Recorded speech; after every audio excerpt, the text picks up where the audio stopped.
बुझिए दीते হবে कि रोशनी चांद से होती है सितारों से नहीं, कि रोशनी चांद से होती है सितारों से नहीं, मोहब्बत दीदी से होती है किसी शाह या मोदी से नहीं। পশ্চিমবঙ্গের মানুষের জয় হয়েছে। 4 তারিখের আগে বিজয় মিছিল মেমারিতে। 4 তারিখের আগে আজকে শুধু সবুজ আবিরের অভাবটা ছিল, সেটা থাকলে আজকেই বিজয় মিছিলটা হয়েছে। চলো চলো। বিজেপি তো এটাই চাইছে। আগে ইলেকশন কমিশনের কাজ ছিল যে কি করে মানুষকে ভোটাধিকার দেওয়া যায়, আর এখন বিজেপির ইলেকশন কমিশনের কাজ হচ্ছে যে কিভাবে মানুষকে ভোট দেওয়া থেকে আটকানো যায়। They should be ashamed of themselves. Election Commission of India is the election commission of the Bharatiya Janata Party. এটা দেশের ইলেকশন কমিশন নেই। এরকম ভাবে জিততে পারবেন বাংলা? কোনোদিন জিততে পারবেন না। মোদির কানের পর্দা ফাটিয়ে দেব, মেমারিতে সায়নীর হুঙ্কার, উপচে পড়া ভিড়। পূর্ব বর্ধমানের মেমারিতে তখন যৌন জোয়ার, আর সেই মঞ্চে উঠে রণংদেহী মেজাজে ধরা দিলেন তৃণমূল নেত্রী সায়নী ঘোষ। তার মুখে শায়েরি আর মেজাজে শুধু বিজেপিকে আক্রমণ। মঞ্চ থেকে হুঙ্কার দিয়ে সায়নী বলেন, আওয়াজটা এমন জোরে হতে হবে যেন ডেলি প্যাসেঞ্জারি করা দিল্লির নেতাদের কানের পর্দা ফেটে যায়। বিজেপির 200 পার করার স্বপ্নকে এক তুড়িতে উড়িয়ে সায়নী দাবি করলেন, বাংলাকে অপমান করে গদি জেতা যায় না। এবার নির্বাচনের পর মোদিকে যমুনা পার করে ছাড়বে বাংলার মানুষ। অভিনেত্রী স্পষ্ট জানিয়ে দিলেন, ভোট তিনি আসার আগেই হয়ে গেছে, বিজেপি এখন স্রেফ হারার অপেক্ষায়। এদিন মেমারির তৃণমূল প্রার্থী রাসবিহারী হালদারের সমর্থনে নদীপুর মোড় থেকে বামুনপাড়া মোড় পর্যন্ত এক বিশাল রোড শো করেন সায়নী। রাসবিহারীর লড়াইকে কর্নিশ জানিয়ে সায়নী বলেন, অদম্য জেদ আর হার না মানা মানসিকতার নামই রাসবিহারী হালদার। তবে শুধু বিজেপি নয়, এদিন নির্বাচন কমিশনকেও বেহাত করেননি সায়নী। সাংবাদিকদের মুখোমুখি হয়ে সরাসরি অভিযোগ তুললেন, নির্বাচন কমিশন নাকি বিজেপির হয়ে কাজ করছে এবং সাধারণ মানুষের ভোটাধিকার কেড়ে নেওয়ার চেষ্টা করছে। অন্যদিকে প্রার্থী রাসবিহারী হালদার আশাবাদী, জয় স্রেফ সময়ের অপেক্ষা। তার স্বপ্ন মেমারিকে মডেল বিধানসভা বানানো। জয়ের পরেই হেলথ সেন্টার, ব্লাড ব্যাংক আর ব্রিজ তৈরিতে হাত দেবেন তিনি। মেমারির জনস্রোত কি তবে নির্বাচনের ফলের আগাম পূর্বাভাস? জবাব দেবে সময়। জয় বাংলা,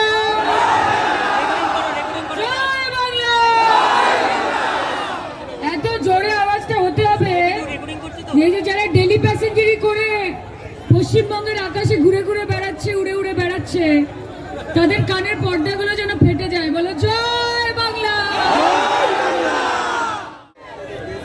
বুঝিয়ে দিতে হবে कि रोशनी चांद से होती है सितारों से नहीं, कि रोशनी चांद से होती है सितारों से नहीं, मोहब्बत दीदी से होती है किसी शाह या मोदी से नहीं। বুঝিয়ে দিতে হবে যে বাংলাকে অপমান করে, বাঙালিকে অপমান করে, বাংলা ভাষাকে অপমান করে 200 পার হওয়া যায় না, শুধু তাড়ি পার হওয়া যায়, যমুনা পার হওয়া যায়, যেটা এবার মোদিজিকে আমরা এখান থেকে করব। কে আব কি বার যমুনা পার ভেজেঙ্গে। আমি অভিভূত। বিগত 2 ঘন্টা ধরে রোড শো চলছে। আমি আমার রাজনৈতিক জীবনে এত পদযাত্রা করেছি, এত রোড শো করেছি, কিন্তু আজকে আমি যা দেখেছি, আমি সত্যি আপনাদের বলছি, মানে আমাদের অনেক কিছু শেখার আছে আপনাদের কাছ থেকে।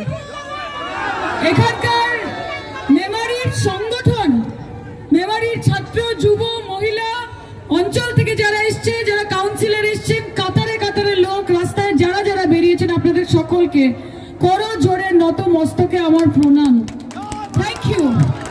এবং আজকে আমি ফেরত গিয়ে মমতা দিকে একটাই কথা বলতে পারি যে দিদি তুমি এগিয়ে চলো, প্রত্যেকে তোমার সাথে আছে, মেমারি তোমার সাথে আছে, গোটা পূর্ব বর্ধমান তোমার সাথে আছে। আমি আজকে যা দেখে নিয়েছি, আমার মনে হয় আজকে শুধু একটা জিনিসেরই অভাব ছিল, আর সেটা হচ্ছে সবুজ আবিরের। 4 তারিখে খেলা হবে, তাই তো? কি 4 তারিখে আমি সবাইকে একবার অনুরোধ করবো একটু এখানে আসবেন। আমি আজকে রাসবিহারীকে জিজ্ঞেস করেছি যে কেমন লাগছে।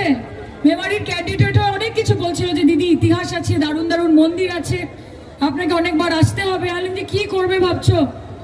বললো যে একটা রেলওয়ে ওভারব্রিজের মধ্যে একটা প্রবলেম আছে। তা আমি বললাম যে তোমাদের এমপি তো আছেনই, শর্মিলা সরকার, তো উনি অলরেডি গেছেন, মিটিং করেছেন, উনি বোধহয় চিঠিও দিয়েছেন। বললাম এই দিদিও একটুখানি আছে, কাজে দিল্লিতে এসো, তুমি আমাদের ছেলে, তুমি আসবে যখন মিনিস্টারের কাছে, আমরা সাথে করে নিয়ে যাব। যে মেমারির মানুষ যদি সুযোগ দেয়, তাহলে একটা কথা বুঝিয়ে দিতে হবে যে মেমারি তাকেই ভালোবাসে যে মেমারিকে ভালোবাসে।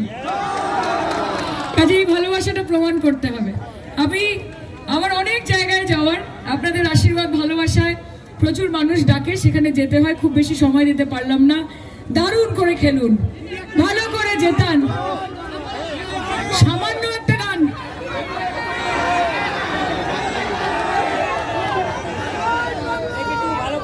আমার একলা নিতাই একলা নিতাই একলা নিতাই হরি নাম নিয়ে জগৎ মাতাল আমার একলা নিতাই হয় আমার নিতাই নিত গো একবার বলছিলেন নিতাই গৌর বলে নিতাই নিত গো নিত রস বিহারি নিতাই হেনে পুরুষ হেনে নারী একলা নিতাই হরি নাম নিয়ে জগৎ মাতাল আমার একলা নিতাই ও দাদা পাল তুল দে মাঝি হালা পাল তুল দে মাঝি হালা করিস না ছেড়ে দে নৌকায় আমি যাব মদিনা ছেড়ে দে নৌকায় আমি যাব মদিনা জয় বাংলা একটু সবাই মিলে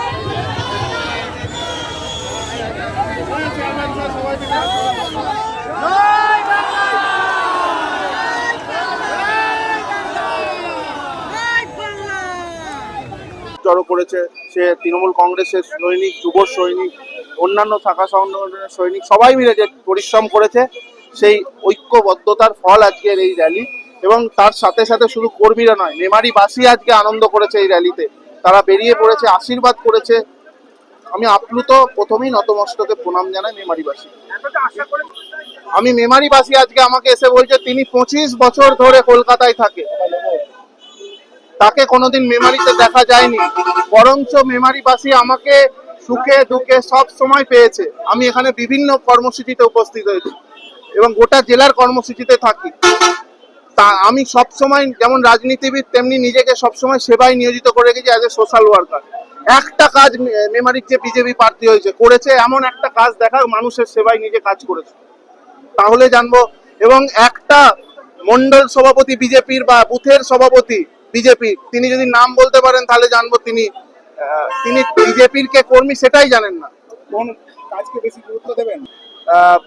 হেলথ সেন্টারের উপর গুরুত্ব দেবো। বিভিন্ন গ্রামে যে হেলথ সেন্টারগুলি আছে, কিছু ব্রিজ আছে, মেমারির ব্লাড ব্যাংকের খুব প্রয়োজন, যেটা করবো। স্টেট জেনারেল হসপিটাল পরিণত করার জন্য যে পদক্ষেপ সেটা নেবো। এখানে প্রচুর কাজ করেছেন যারা ছিলেন, এখানে বিধায়ক থেকে শুরু করে জেলা পরিষদ থেকে শুরু করে পঞ্চায়েত সমিতি থেকে শুরু করে পঞ্চায়েত পৌরসভা প্রত্যেকে কাজ করেছে। রেলওয়ে ওভারব্রিজ আমাদের পদক্ষেপ, এটা করবই।